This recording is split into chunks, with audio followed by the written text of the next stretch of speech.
Hi folks, Matt Smith with Smith Sales Company Auctioneers. Here we have a header for a bi-directional tractor, and these are really difficult to picture, a little easier to film, honestly. This is a reasonable condition header. Its primary enemy is that it's just been sitting. So across the bottom, that was full of mud and I kind of blew it off a little. I didn't spend a lot of time with it, but the teeth look usable. The guards look decent. I maybe see one or two teeth that should be replaced.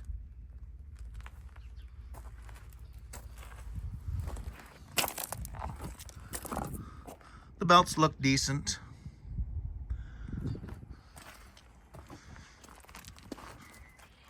Overall, it presents fairly straight. Like I say, I really think its main enemy is lack of use.